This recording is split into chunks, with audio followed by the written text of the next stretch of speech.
ओम शांति।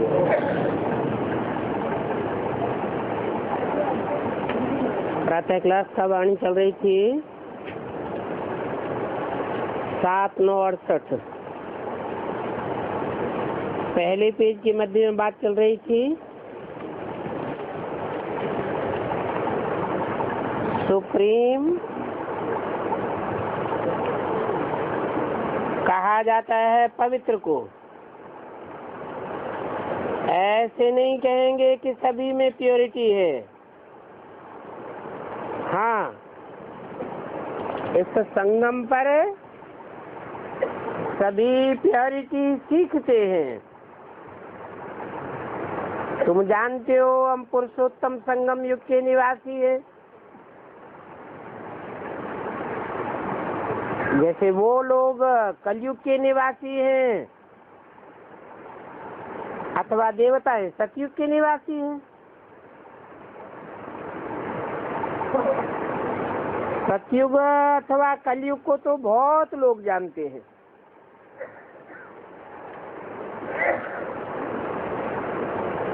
अगर दूरंदेशी बुद्धि हो तो समझे कि कलयुग और सतयुग के बीच को कहा जाता है संगम। शास्त्रों में फिर युगे युगे कह दिया है।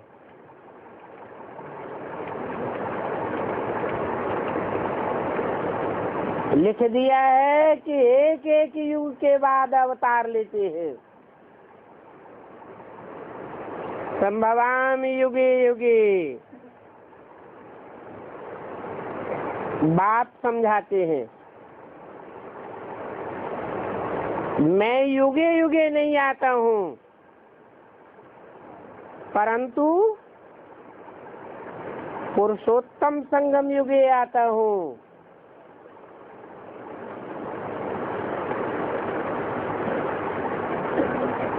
शास्त्रों में इसलिए लिख दिया है कि हर युग की शूटिंग में 4 अवस्थाएं होती हैं। सतयुग के देवतावर्ण की शूटिंग में भी 4 अवस्थाएं होती हैं।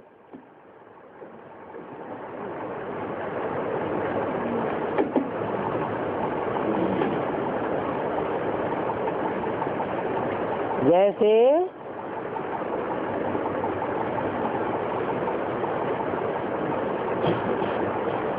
1960 से लेकर के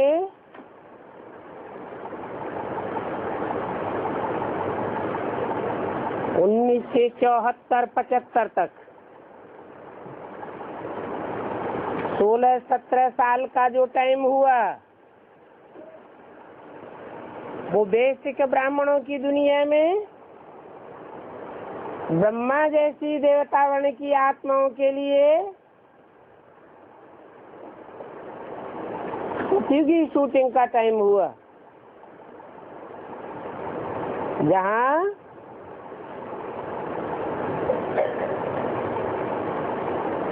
संसार से लेकर के जब चित्रों की वृद्धि हुई तो चित्रों के आधार पर लोगों ने समझना शुरू किया और ब्राह्मणों में सतयुगी शूटिंग के हिसाब से आबादी बढ़ने लगी।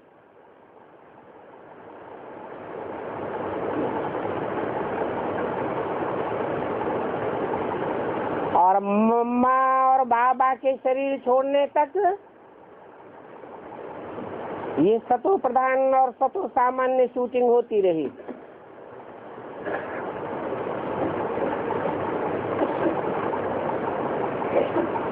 ब्राह्मणों की वृद्धि ज्यादा नहीं हुई। फिर जब बाबा ने शरीर छोड़ दिया तो बेसिक ब्राह्मणों की दुनिया में पहला विदेशी सेवा केंद्र लंदन खुला।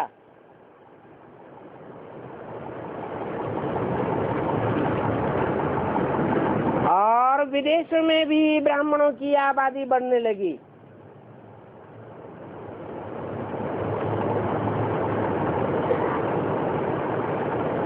अड़सठ 69 से लेकर के ढेर के ढेर म्यूजियम खुलने लगे। 72 73 तक यही क्रम चलता रहा।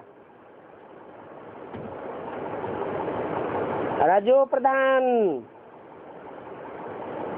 ब्राह्मण सो देवता वर्ण की शूटिंग होती रही। तो जब 73 से बड़े बड़े मेले लगना शुरू हुए, पहला मेला 73-74 में दिल्ली के रामलीला ग्राउंड में हुआ, और फिर उसके बाद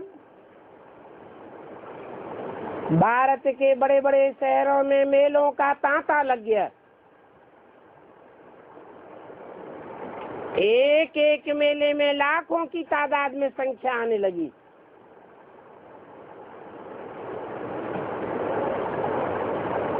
छिहत्तर होते होते ज्ञानामृत की लिखी हुई आबादी के अनुसार 2 करोड़ मनुष्य आत्माओं को संदेश मिल गया। ये सतयुग के अंत में 2 करोड़ मनुष्य आत्माएं ही होती हैं। तो सतयुग की शूटिंग का अंत होता है और त्रेतायुगी शूटिंग की शुरुआत होती है। चक्र के चित्र में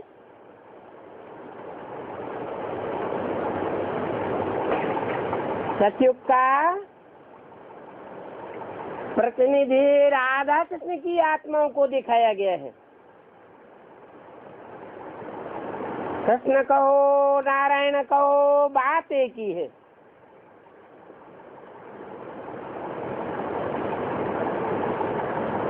और 76 से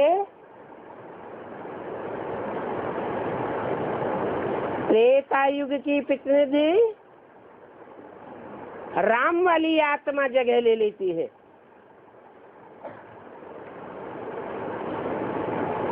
और त्रेता युगी शूटिंग की 4 अवस्थाएं 76 से लेकर के 77 संपूर्णता वर्ष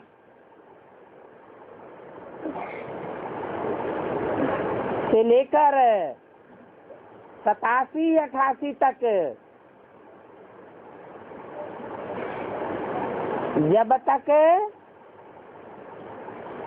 दादा लेखराज ब्रह्मा की आयु 100 वर्ष पूरी होती है।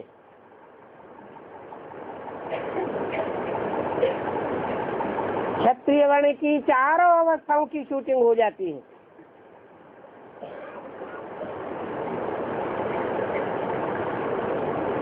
तो जैसे सतयुग आदि में और सतयुग अंत तक 4 अवस्थाओं की शूटिंग में ब्रह्मा और कृष्ण की और नारायण वाली आत्मा की प्रधानता है, ऐसे ही 76 से लेकर के 87 तक क्षत्रिय वर्ण की आत्माओं की प्रधानता रहती है। जो आत्मा यज्ञ के आदि में ही फेल हो चुकी थी,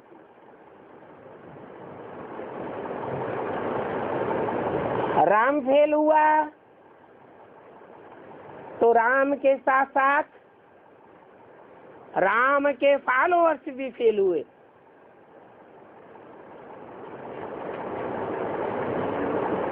वही आत्माएं खास आकर के त्रेता युगी शूटिंग में अपना हिस्सा लेती है, 4 अवस्थाओं में पसार होता है।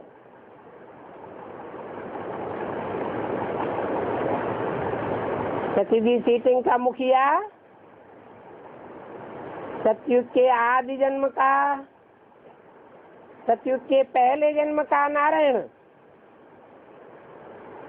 अर्थात दादा लेखराज, त्रेता युगी शूटिंग का मुखिया राम वाली आत्मा, भक्ति मार्ग में भगवान के रूप में मान ली गई।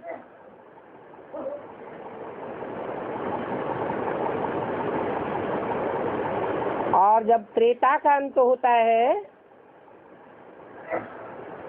द्वापर की शुरुआत होती है,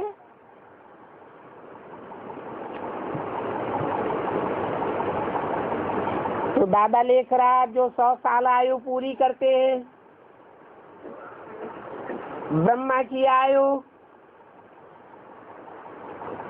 100 वर्ष पूरा होते ही मृत्युलोक में खलास हो जाती है। ब्रह्मा और कृष्ण वाली आत्मा के 100 साल पूरे होने से वो आत्मा मृत्युलोक समाप्त करती है, तो अमर लोक में जन्म लेती है,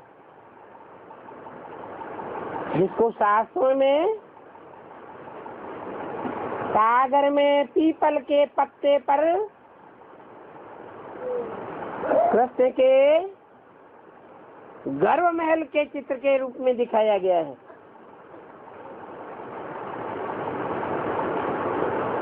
द्वापर युगी शूटिंग के अंत में उसी कृष्ण को महाभारत युद्ध की शुरुआत करते दिखाया गया।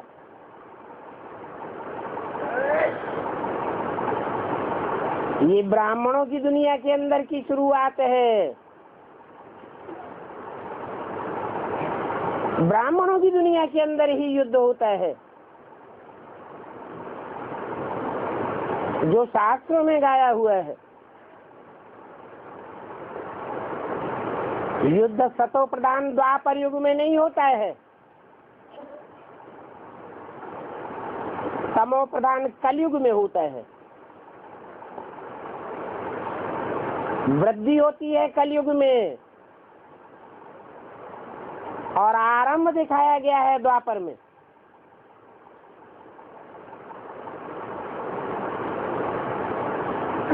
अट्ठानवे पूरा होते होते द्वापर युगी शूटिंग पूरी हो जाती है और कृष्ण वाली आत्मा ब्राह्मणों की दुनिया में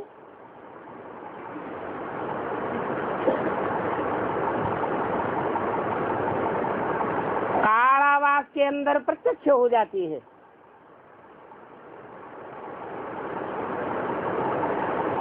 अट्ठानवे 99 का ही वर्ष ऐसा है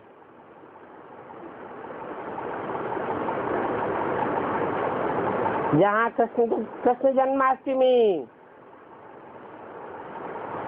और 15 अगस्त स्वतंत्रता दिवस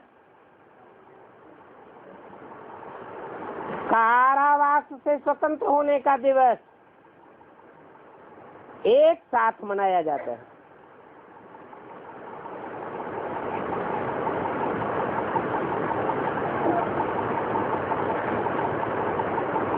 कंस की जेल से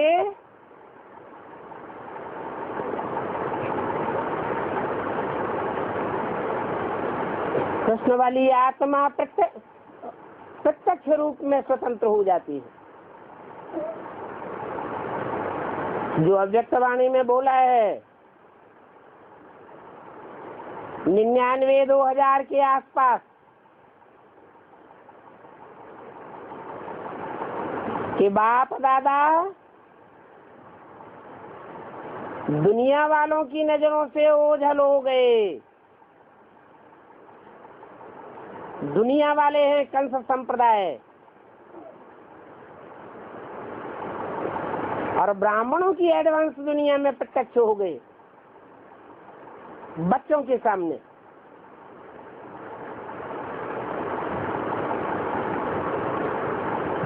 तो द्वापर में शास्त्रों में कृष्ण का भगवान के रूप में दिखाया हुआ है।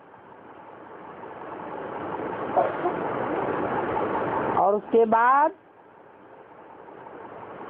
कलयुग में कलंक लगने की शुरुआत होती है।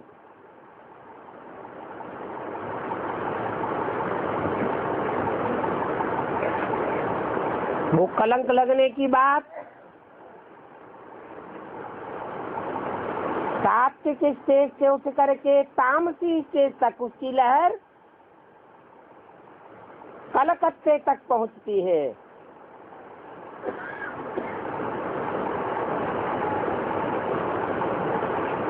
2003 में कली की शूटिंग पूरी हो जाती है। शास्त्रों में कलयुग से द्वापर की आयु दुगुनी, त्रेता की आयु तिगुनी और सतयुग की आयु चौगुनी दिखाई हुई है। ये संगम युग की बातें हैं। एडवांस ब्राह्मणों की दुनिया में मनोबुद्धि के संकल्पों के आधार पर पुरानी दुनिया के विनाश और नई दुनिया की स्थापना का जो खाका खींचा जाता है,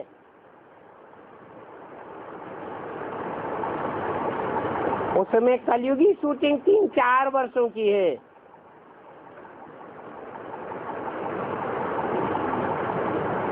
निन्यानवे से लेकर के 2003 तक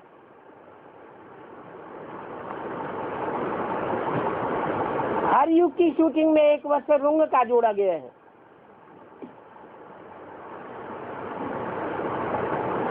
तो 2004 में कलयुग की शूटिंग पूरी होती है। रुंग सहित 5 वर्ष कहो, नहीं तो 4 वर्ष। ऐसे ही द्वापर युगी शूटिंग का टाइम है सन 88-89 से लेकर के 98-99 तक। 1 रुंग का वर्ष।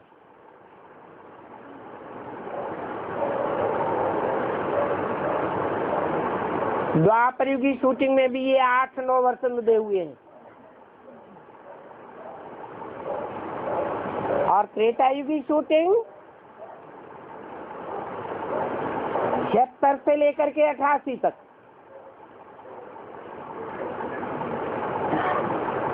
जब कृष्ण और ब्रह्मा वाली आत्मा 100 साल पूरे करती है और नरक की दुनिया से, मृत्यु लोक से बुद्धियोग त्याग करके अमर लोक में प्रवेश करती है। पीपल के पत्ते पर गर्व महल के रूप में दिखाई गई है। वो टाइम है सन 76 से लेकर के सन 88-89 तक, 12 वर्ष। और सतयुगी ब्राह्मणों की दुनिया की शूटिंग, जिन्हें ब्राह्मण सो देवता कहा जाए, ब्रह्मा जैसी निचाट देवात्माएं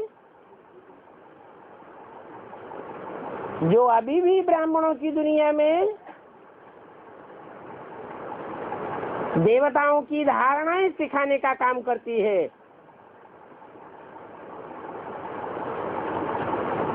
1960 से लेकर के 1975 तक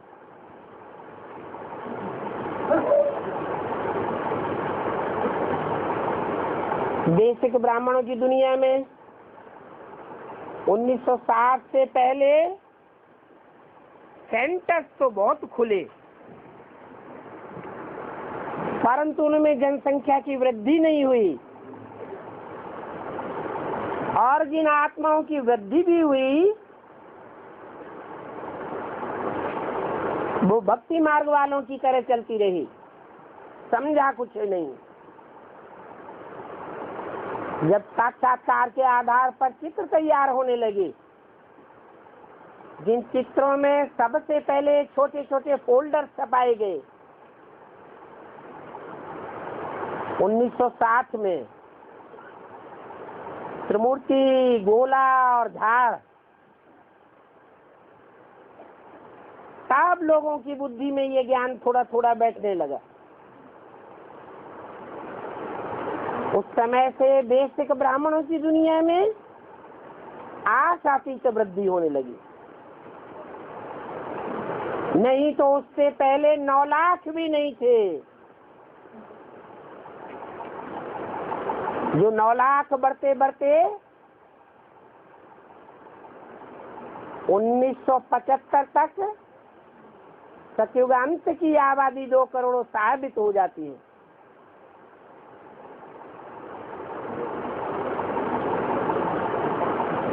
तो बताया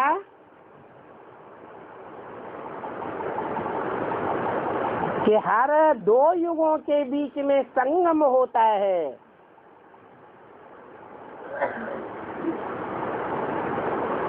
वास्तव में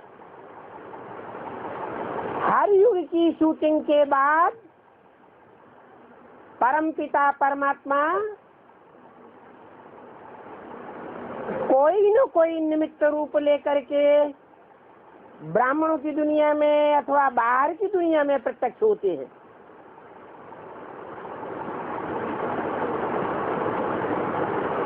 चाहे दादा लेखराज के रूप में, ब्रह्मा के नाम रूप से, चाहे शंकर की दूसरी मूर्ति के रूप से,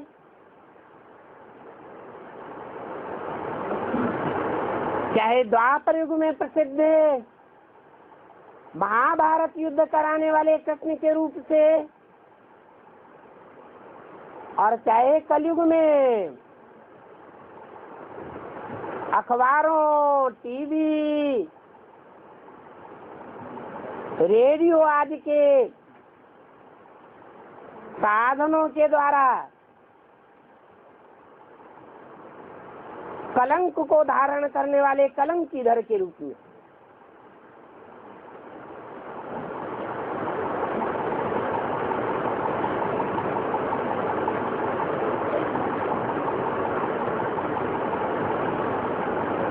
इसलिए गीता में लिख दिया है संभवामि युगे युगे।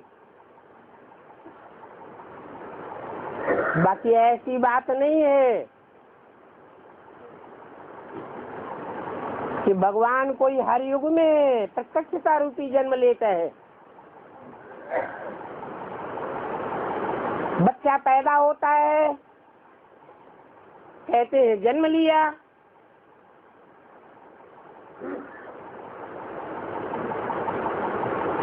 ऐसे ही भगवान भी जब प्रत्यक्षता रूपी जन्म लेता है तो सारी दुनिया को मानना पड़ता है कि सिर्फ ब्रह्मा कुमार कुमारियों का बाप नहीं, हमारा बाप आ गया। नहीं तो जो 4 युगों की शूटिंग का टाइम है, उस शूटिंग पीरियड में कोई भी ब्राह्मण छाती ठोक करके नहीं कहता कि मैं सदा काल का निश्चय बुद्धि हो करके रहता हूँ। माया निश्चय अनिश्चय रूपी मृत्यु जन्म में लाती रहती है।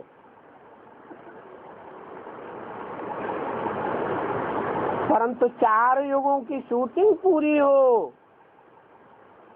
सिर्फ मानसिक रूप से नहीं, मन के संकल्पों के आधार पर नहीं,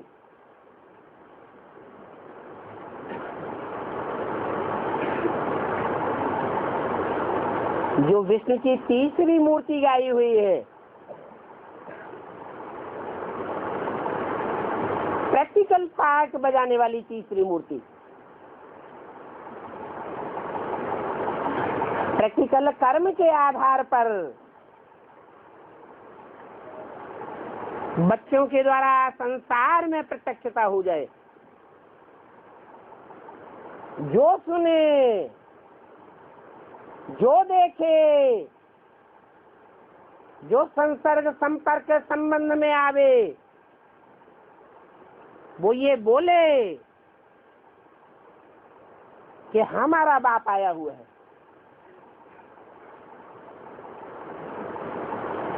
आज बोले और कल मुकर जावे, इसको कोई जन्म नहीं कहा जाता। बच्चा जन्म लेता है तो माँ बाप से लेकर के, परिवार वालों से लेकर के, सगे संबंधियों से भी लेकर के, गांव वालों, जनपद वालों, सारी दुनिया को मानना पड़ता है कि बच्चे ने जन्म लिया। ऐसे कोई नहीं कहता कि पता नहीं कल जन्म लिया था, आज मर गया।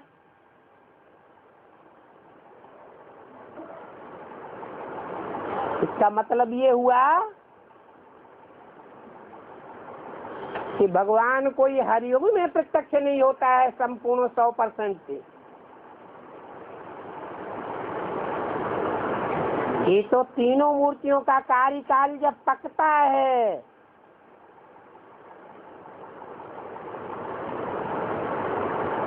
तब अंत में प्रत्यक्षता होती है। सारे संसार को मानना पड़ता है। दुनिया के जो बड़े बड़े बुद्धिजीवी लोग हैं उनको भी मानना पड़ता है कि भगवान बाप, गॉड फादर इस सृष्टि पर आ चुका है।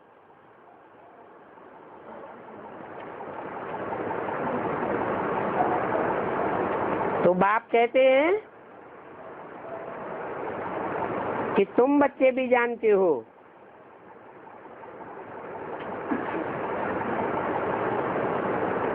कि हम पुरुषोत्तम संगम युगवासी हैं। पुरुषों में अर्थात शरीर रूपी पुरी में जो शयन करने वाली आत्माएं हैं, उन आत्माओं के बीच में जो उत्तम उत्तम आत्माएं हैं वो अभी प्रत्यक्ष हो रही है।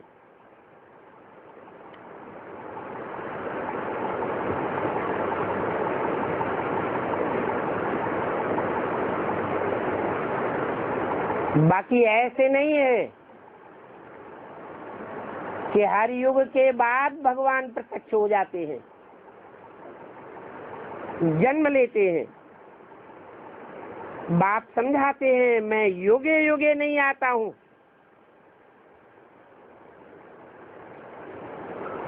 सिर्फ पुरुषोत्तम संगम युग के परिपक्व स्टेज में प्रत्यक्ष होता हूँ। तुम बच्चों की बुद्धि में भी होना चाहिए कि हम पुरुषोत्तम संगम युगे ब्रह्मा कुमार कुमारियां हैं।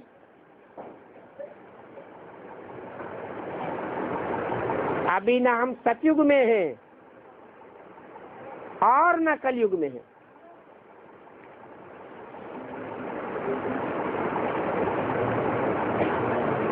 तुम अभी सतयुग में जाने के लिए पुरुषार्थ कर रहे हो। कोई नहीं कह सकता कि हम सतयुगवासी हैं। सदैव सत्संकल्पों में रमण करते हैं।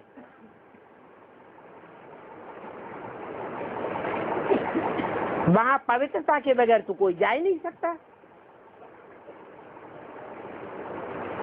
मनसा के संकल्पों में भी पवित्रता चाहिए 100%, दृष्टि में भी 100% पवित्रता चाहिए, वाचा में भी पवित्रता चाहिए, कर्म इंद्रियों में भी पवित्रता चाहिए। तब कहेंगे सतयुगवासी।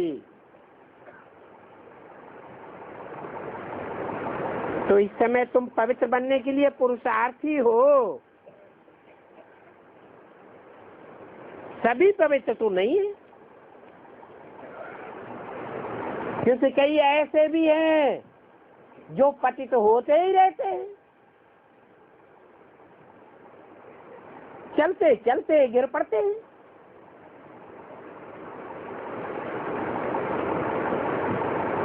और छिप करके आए यहाँ बैठे बैठे अमृत पीते हैं।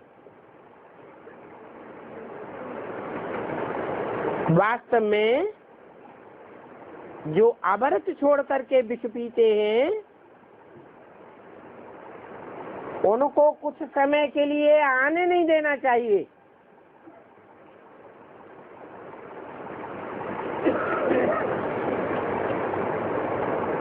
परंतु ये भी शास्त्रों में गायन है कि जब अमृत बांटा गया तो विकारी असुर छिप करके आकर के बैठते थे।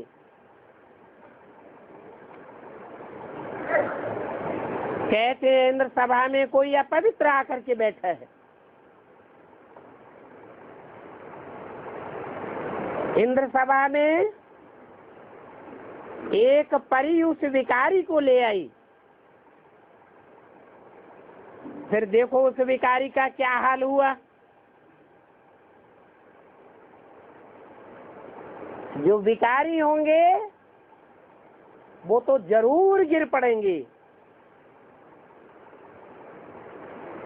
पद नीचा हो जाएगा। ये समझ की बात है। जो भी विकारी बनते हैं वो उतनी ऊंची चाढ़ी चढ़ नहीं सकते हैं, छिप करके आए बैठते थे। कहते हैं वो पत्थर बुद्धि जाकर के बना।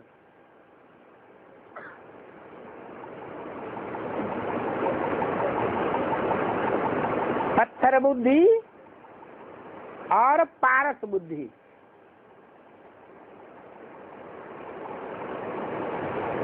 पत्थर बुद्धि कैसे मनन चिंतन मंथन में रमण करेगी?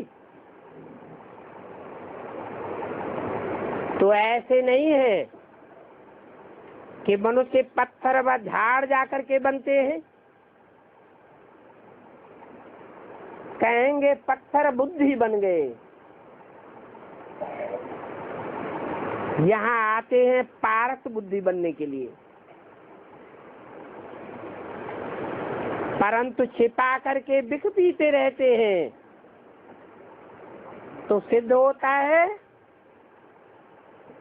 कि पत्थर बुद्धि के पत्थर बुद्धि ही रहेंगे।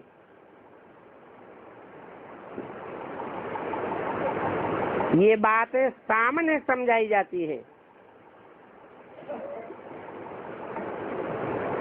जब बाप सन्मुख आकर के समझाते हैं तब ही बुद्धि में बैठता है, नहीं तो शास्त्रों में तो ऐसे ही बैठ करके लिख दिया है, नाम रख दिया है इंद्र सभा। जहाँ पुखराज परी, मणि परी, किस्म किस्म की परियां दिखाते हैं। बाप कहते हैं कि रत्नों में भी नंबरवार होते हैं। कोई बहुत अच्छा रत्न होता है, कोई कम कीमत का होता है।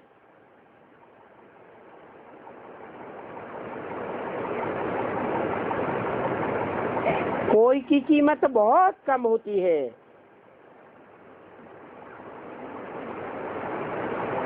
नौरत्न की मुंदरी भी बनाते हैं।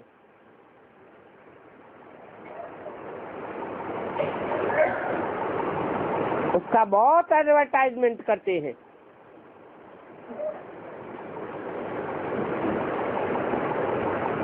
नाम तो रतन ही है ना। यहाँ बैठे भी हुए हैं, परंतु उनमें भी कहेंगे ये हीरा है,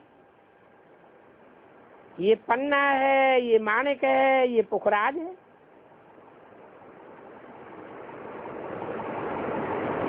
तो रात दिन का फर्क हो जाता है वैल्यू में।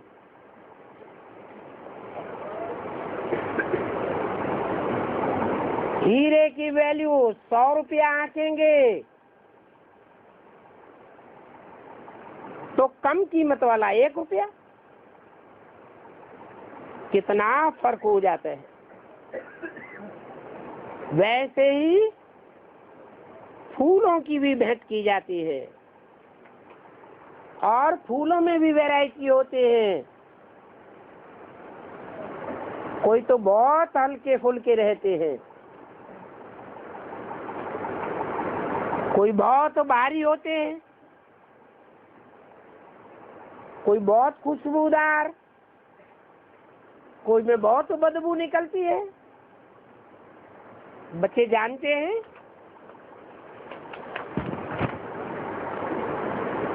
कि कौन कौन से फूल कैसे कैसे हैं। ब्राह्मणियां पंडे बन करके आती है, यहाँ की बातें फिर उस रूप में डाल दिया है। यहाँ तुम भाई बहन बनते हो, ज्ञान तलवार बीच में रहती है, जानते हो हमको पवित्र रहना है,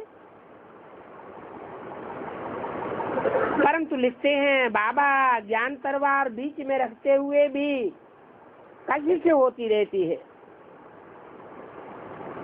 वो अवस्था जो होनी चाहिए वो अजन पक्की नहीं हुई है।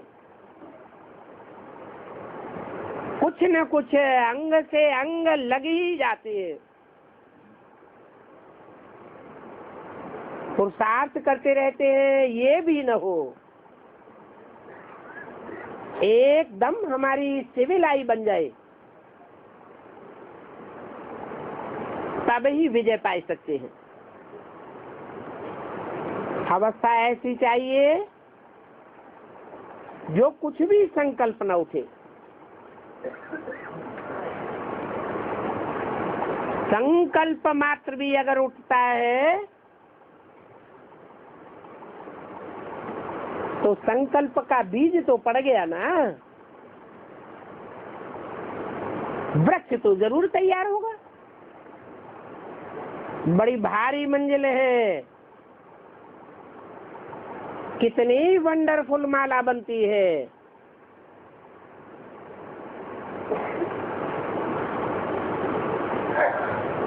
हर धर्म में माला के मणके स्मरण किए जाते हैं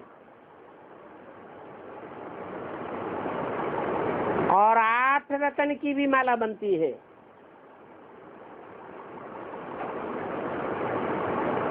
ऐसे बच्चे तो ढेर के ढेर हैं। सूर्यवंशी चंद्रवंशी धारणा करने वाले, उनकी माला यहाँ ही स्थापन होती है। उन सभी को मिलाकर फुल पास स्कॉलरशिप लेने वाले 8 ही रतन निकलते हैं।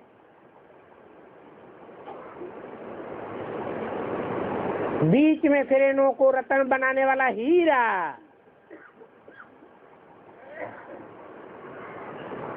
शिव बाबा को डाला जाता है।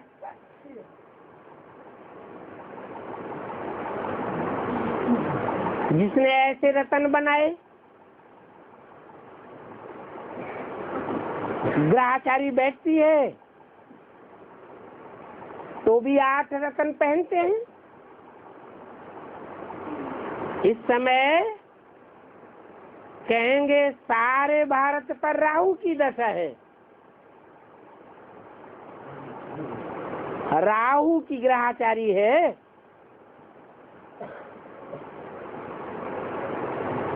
कौन से सन की बात बताई? 68 की बात बताई। पहले थी वृक्षपति की, अर्थात बृहस्पति की दशा। पहले मने कब है?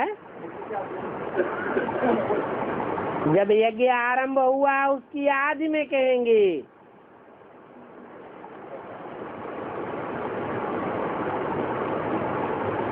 कौन था उस समय बृहस्पति?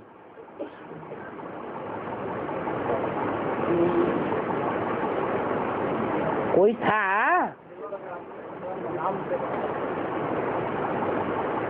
नाम ही है बृहस्पति। देवताओं का गुरु माना जाता है। तुम सभी सतयुगी देवी देवताएं थे ना?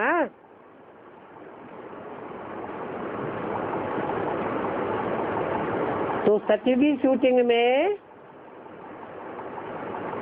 तुम सभी ने हिस्सा लिया होगा ना, कि नहीं लिया होगा? तुम सारे विश्व पर राज्य करने वाले हो।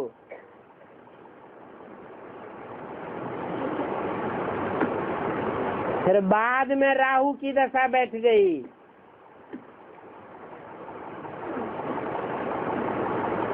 अभी तुम समझते हो कि हम ही थे जिनके ऊपर बृहस्पति की दशा थी।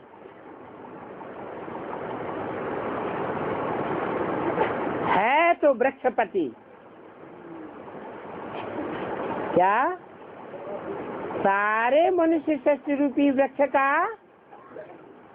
500-700 करोड़ जो भी मनुष्य मात्र हैं, उन सब का पति। पति माने रक्षक।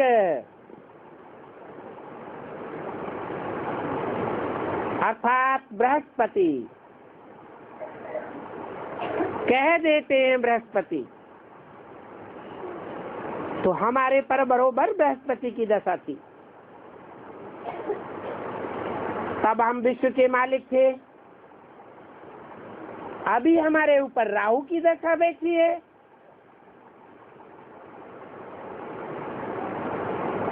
तो हम कौड़ी मिसल बन गए हैं। जैसे कौड़ी की कोई कीमत नहीं होती।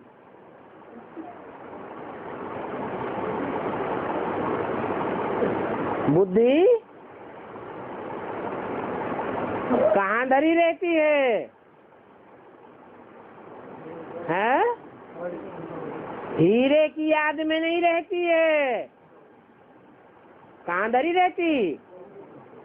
कौड़ी में बुद्धि धरी रहती है। ये तो हर एक समझ सकते हैं। समझने की बात है ना।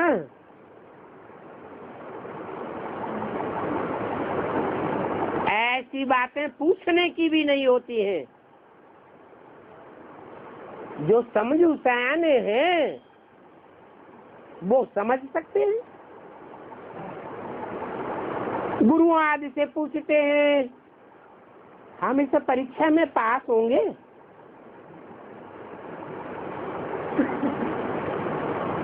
लौकिक दुनिया की बात बताई। यहाँ भी बाबा से पूछते हैं, बाबा हम फाइनल पेपर में पास होंगे?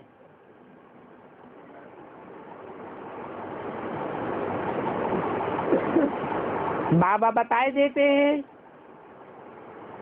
अगर ऐसे ही पुरुषार्थ करते करते चलते रहो तो क्यों नहीं पास होंगे। परंतु माया बड़ी प्रबल है, तूफान में ला ही देती है। इस समय तक तो ठीक हो, आगे चल करके तूफान बहुत आए तो अभी से तुम समझो कि तुम युद्ध के मैदान में हो।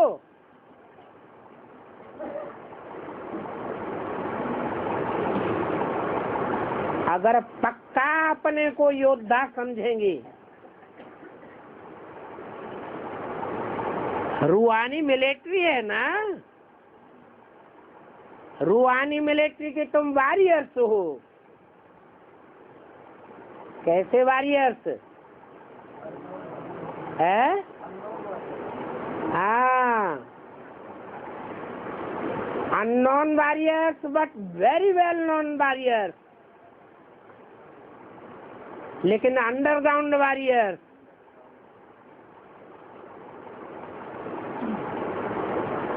तो युद्ध के मैदान में समझेंगे सदैव, तो हम गारंटी कर सकते हैं। आगे संगठन रूपी माला बनाते थे,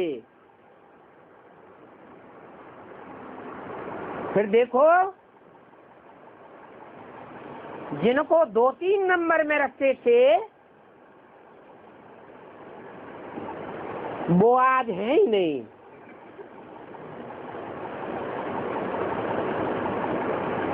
एकदम कांटा बन गए।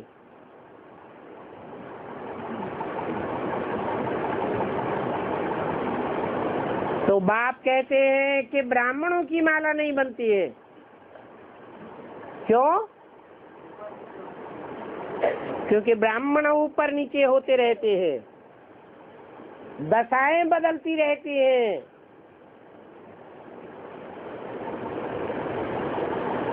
युद्ध के मैदान में है ना,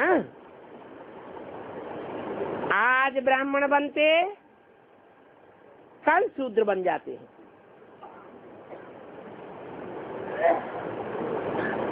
विकार में गया गोया शूद्र बन गया। शूद्र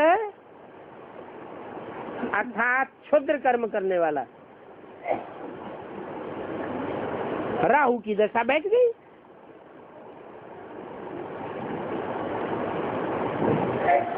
बृहस्पति की दशा के लिए पहले पहले पुरुषार्थ करते थे,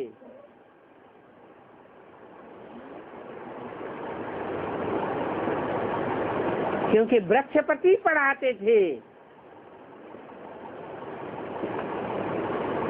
चलते चलते माया थप्पड़ लगाए राहु बन गए, ट्रेटर बन पड़ते हैं।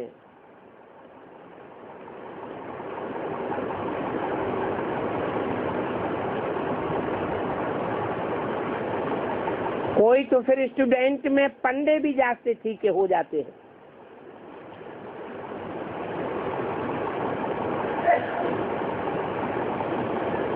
पंडे से भी तीखे हो जाते हैं समझाने करने में। फिर बाबा ब्राह्मण को फूल न दे करके उनको देंगे। सिखलाने वाले से उनमें गुण जास्ती दिखाई पड़ते हैं। कोई कोई में गुण बहुत अच्छे होते हैं, कोई विकार देखने में नहीं आता।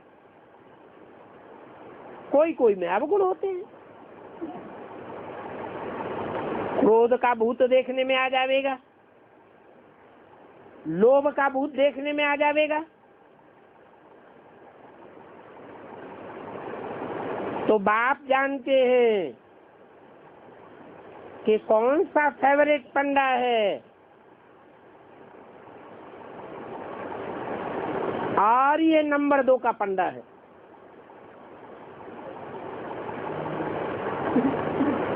कोई कोई तो पंडे इतने फेवरेट नहीं होते हैं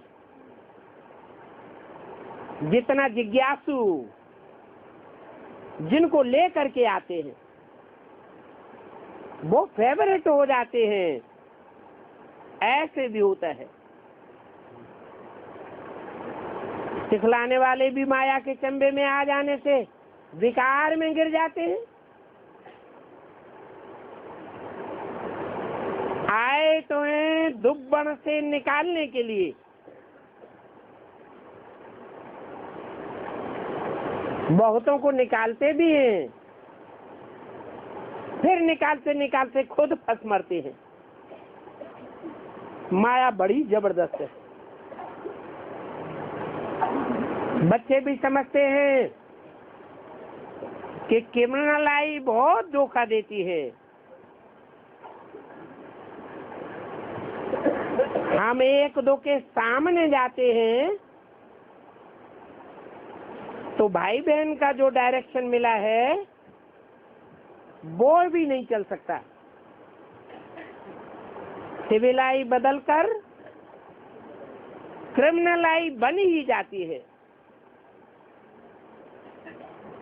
जब क्रिमिनलाई टूटकर पक्की सिविलाई बन जावे तब उनको कहा जाए कर्मातीत अवस्था।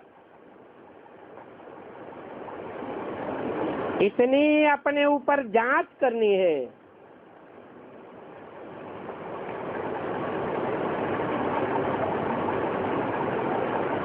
इकट्ठे रहते हुए,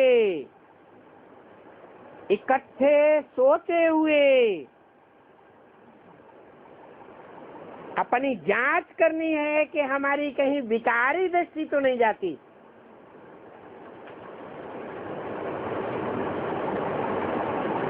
इस पर एक कहानी भी बनी हुई है।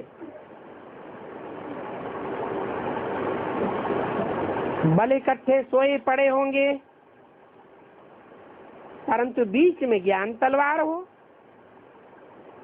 हम तो भाई बहन हैं, ब्रह्मा की औलाद हैं।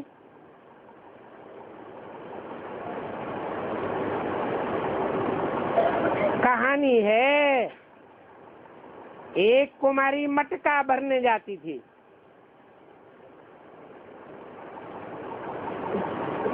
वहां एक कुमार को कहा,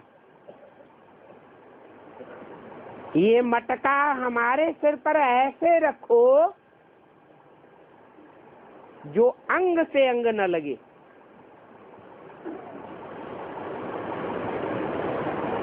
मटका रखते समय भी ऐसी स्टेज हो जो हमारे अंग तुम्हारे अंग से मिले ही नहीं।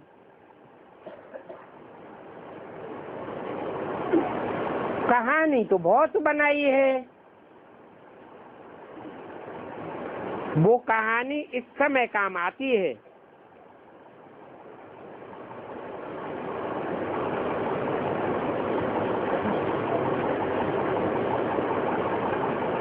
किसके काम आती है?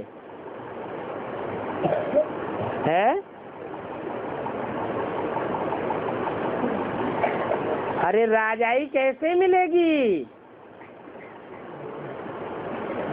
राजयोग कैसे सिद्ध होगा? है परीक्षा के बगैर सिद्ध होगा क्या?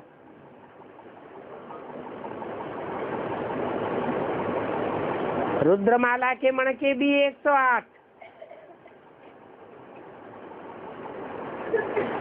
और चंद्रवंशी राधा के संगी साथी भी 108।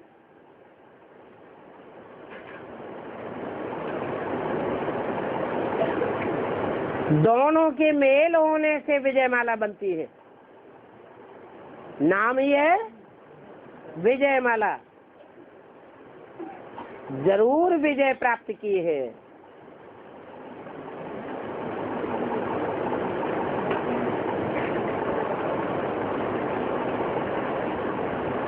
तो ये कहानी इस समय काम आती है। वो बोला, हम ऐसे ही मटका रखूंगा। कौन सा मटका है? अरे मटका,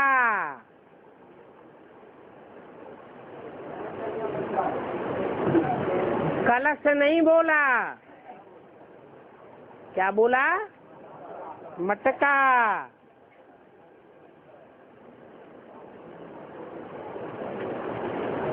फिर अनायासी दोनों की सगाई हो गई।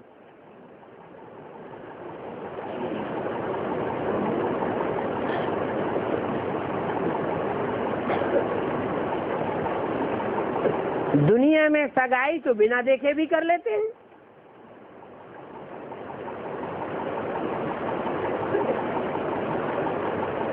तो यहाँ भी जब देखा रात को तो कुमार ने कहा ये कुमारी तो वो ही है जिसने हमसे प्रण लिया था।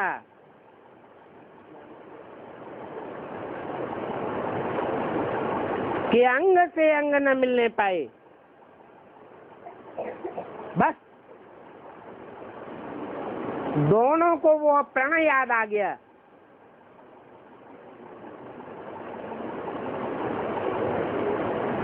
फिर अलग अलग सो गए। भाई बहन हैं तो फिर साथ में सोने की भी क्या दरकार है।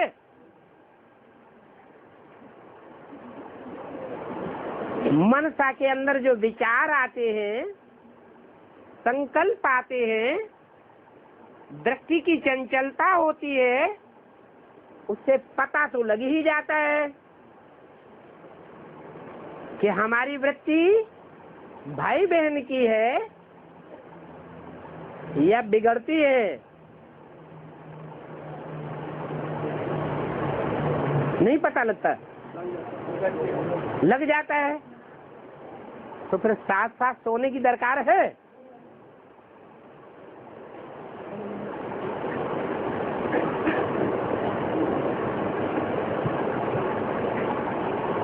प्रतिज्ञा की तलवार सारा जीवन उन्होंने बीच में रखी। अंग से अंग नहीं लगे। थोड़े दिन के बाद माँ बाप ने पूछा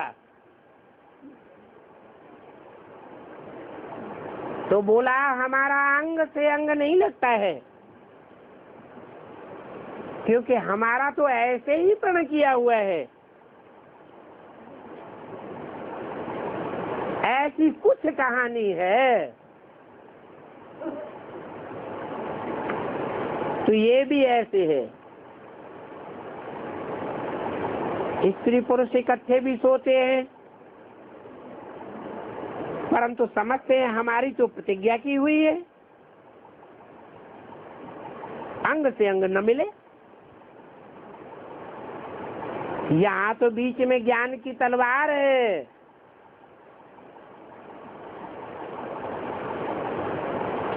वहां उनकी थी प्रतिज्ञा की तलवार।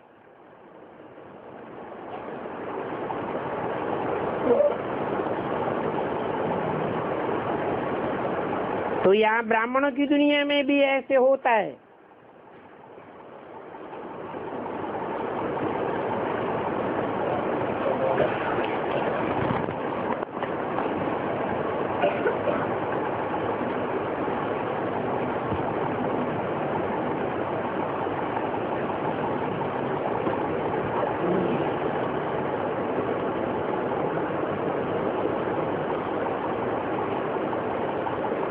ओम शांति।